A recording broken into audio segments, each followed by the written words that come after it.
This is your guide to mastering email marketing.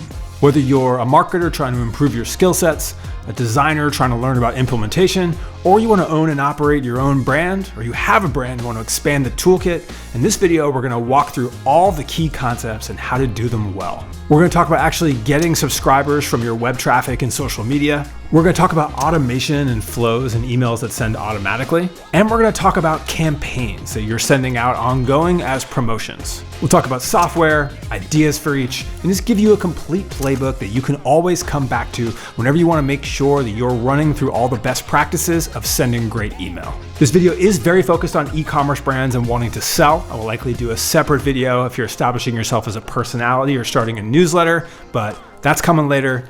For now, let's get into it. So the reason email subscribers are so important is they're with you for the life of your brand. Social media traffic is not owned. Algorithms can change at any time. Ads aren't reliable. And if you do email well, it should be a double-digit percentage increase inside the revenue you're doing for your e-commerce business. And even if you don't run just in e-com and you sell into stores, or you sell other things, it's extremely useful to be able to continually touch those people and educate them on your releases, your products, and your brand. So first, we're going to talk about getting subscribers. I'm going to hit the low-hanging fruit. If you are a brand, you have to have the subscribe available on your website. I would highly recommend having a dedicated section on every page at the bottom above your footer that encourages people to subscribe. But you also have to have a why. One of the things that people miss is giving anyone a reason to actually subscribe. There are a few. Most websites or most brands will just say, hey, keep in touch with our recent releases, etc. If your brand doesn't have a lot of desire for those and people aren't kind of foaming at the mouth to get the new things that you have, that's probably not going to be enough to get people to sign up. So there's a few techniques you can use. The first and most common is a discount. And if you're the kind of brand that's okay with doing a discount, 10%, 15%, 20%, whatever it is, it's definitely worth calling that out on your subscribe. The second is actually giving people some level of value. Saying, hey, you can get this free guide, you can get this playbook, you're gonna get a freebie when you place your order, free shipping, whatever it is. But just remember, you're probably gonna have to give something to get something. And I'll talk more about guides and content as a tool for this in a moment. Because in addition to having that place on your site, you're also going to want to have that same option available in a pop-up. No one likes pop-ups, but the truth is that they convert. And a good pop-up will get you a single-digit percent and sometimes even higher on pages that people land on. And when you're running ads and when you're generating traffic, this really helps you make the most of it. There's two types of pop-ups that most people use. One is a pop-up that fires almost automatically upon landing, which tends to have a bit higher of a conversion rate, but be a little bit more annoying in user experience. The second is what's called an exit pop-up, which is when someone goes to click out of the page, it shows them the ability to subscribe. And really it comes down to whatever you want to test, but I'd recommend implementing one of the two and then having it so it only shows up for every so often before someone's subscribed and isn't showing constantly. We'll talk about some options for this when we get into platforms. The third option you have is your social media. Many people see things like ManyChat, which allows someone to comment on a post and get sent a link. That's a common tool that creators use for email signups, but brands should make use of this too. And the second thing is your link in bio. Whenever you have a social media profile, it doesn't have to just take people to your store. Giving them an email signup option is a nice soft call to action to incorporate as well. But real quick, let's go back to guides and content. What most people don't realize is that digital content is a way better way to get someone to sign up for your brand, especially if you don't want to give a discount, than almost anything else. And you can give them all kinds of content around that. In fact, you can say things like, hey, get a link to our 10 most popular YouTube videos. If you have a fashion brand, give a guide to styling your product. A beauty brand, it could be tips or a video. In almost any brand, there's some way to give information for that value, whether it's a PDF or just a video. But you'll see it will work wonders if that's in your offer to both increase your average order value versus discounting it, and to get people to convert for a different reason versus purely money. So next up, we have flows. So flows and automation are words that are used interchangeably. But what it means is these are emails that are automatically triggered when someone signs up for your list or completes an action on your site. There's a few that we're going to talk through. The first is an onboarding flow. So when someone subscribes to your email, they either get an email directly sent right to them, or they'll get a set of many emails that educate them on the process. They're sent over time. And I highly recommend this. If you're looking for a framework for this, one that I use very frequently is there'll be an email that comes right away on subscription that introduces the brand and some of the popular products of the brand. An email that comes a day or two later that then shows some of the best content of the brand and things you really want to show off.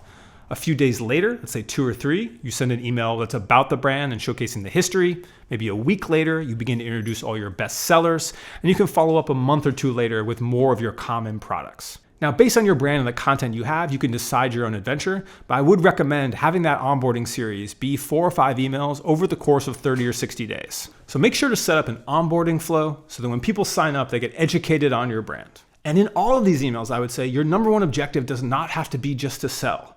If you are selling every time someone opens an email, then they're probably going to open them a little less. But if you encourage and add some other things in for personality, whether it's great social media videos, beginning curation, or just telling more of your story and introducing personality, it's going to go better. Next, there's new customer flows. When someone actually buys, you have a new opportunity to basically offer them a discount on their next order, thank them for their purchase from the founder, recommend similar products that might go well with it, ask for a review, ask for a referral or a recommendation, even ask for content. Those are all email types that can come a day, a week, a month after a purchase.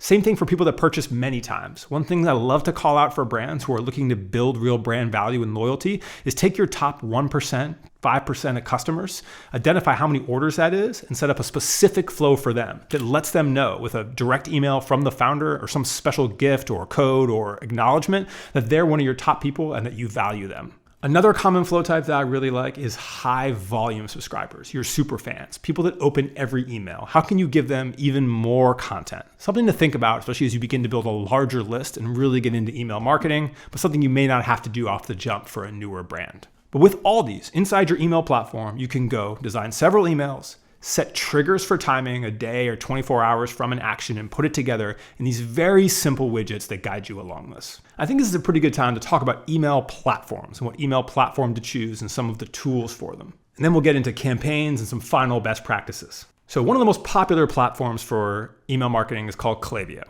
The one almost every Shopify brand of some size uses. They have a big competitor called SendLane. Those are 2 of the really popular platforms for big, large email lists that have all these features that we mentioned. But the side of these brands that I want to make sure we understand is that they're expensive and they cost a lot more. So when I started my new valuables brand, I went for a more affordable alternative that has a bunch of the same tools, which was Omnisend. And I also reached out to Omnisend when I was doing this video to partner with them to explain a bit of how Omnisend works. So the first thing I like most about it is they just have a much discounted approach, especially as you're building out your first followers. You're not paying hundreds of dollars to get your email subscribers. You're paying much less.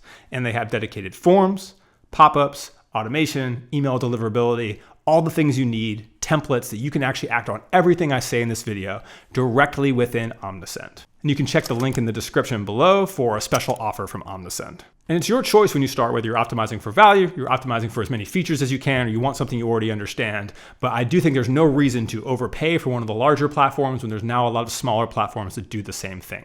Like I mentioned, ManyChat is a software that allows people to comment on your Instagram posts, and you can then DM them a link. This is a great way to DM them a landing page to get some signups. I highly encourage, especially if you're giving away content like a free PDF or videos. In fact, many of you may have come to this video from me doing that exact same thing on short form. And then there are tools that specifically help with high pop-up rates. One of them that was really popular that is now being deprecated because they were required is called Amped. They actually got really high signups by triggering pop-ups at the right time. There's a cottage economy of options that have now popped up to help replace where they were in the market. But next, we're going to talk about campaigns and campaign ideas.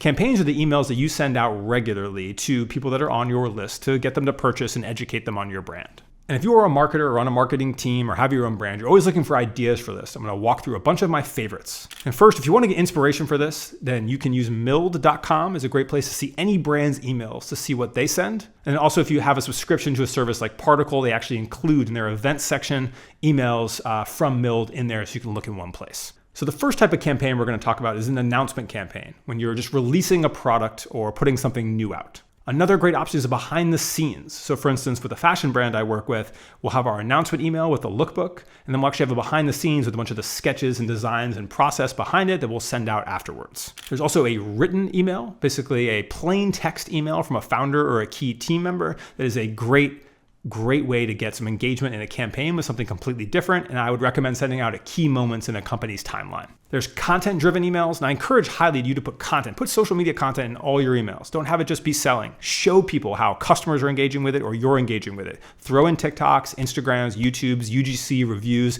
Let people actually experience media as they want to. But you can also have emails that are just about content, your new YouTube series, your common support questions, things that are coming up that are happening in the world. You can be a source and a guide as a brand to be able to help people navigate your world and products. Then we have collections and themes. So if you have products, you can theme them by color, you can theme them by looks, you can put some of them together and style them no matter what we're talking about in any kind of industry, and then help share people experiences you can use with your products. Same thing goes for the world outside of your products. If you have a beverage, for instance, or you have something that can be used in cooking and you want to curate a bunch of things in and around it or other ingredients or other products that go with it, you can begin to give that guided experience to the people that subscribe. And then we have collaboration, working with other brands or working with creators to get their picks or their selects or an interview or some kind of collaboration product or even just a collaboration content that will help stand out. You can take curation even farther than what I mentioned before, where it's surrounding your product, and actually make that a theme of your account, even developing a sub-newsletter.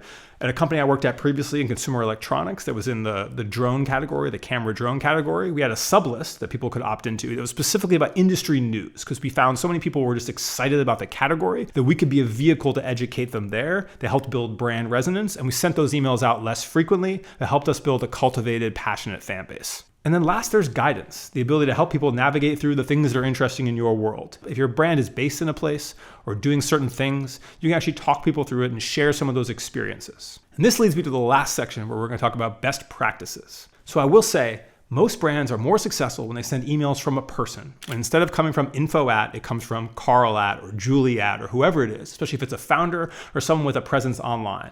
That also makes those plain text emails and that guidance or that curation be more personable when it's from a person. And you'll notice over time those open rates will go higher, and it helps connect your brand story and your world building.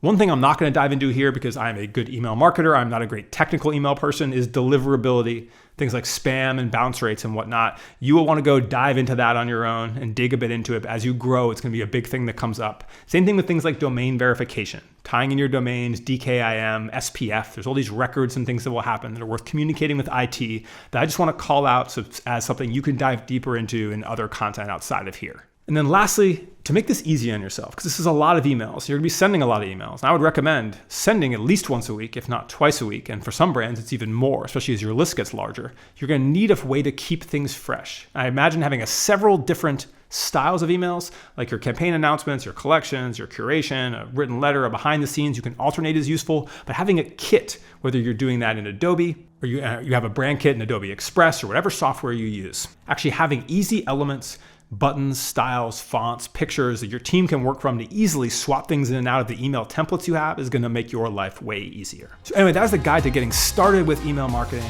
a bunch of campaign ideas and flow ideas for you to run for your brands. And I appreciate you watching. You can sign up to learn more about Omnisend and use them to kick off your email at the link in the description. Thanks.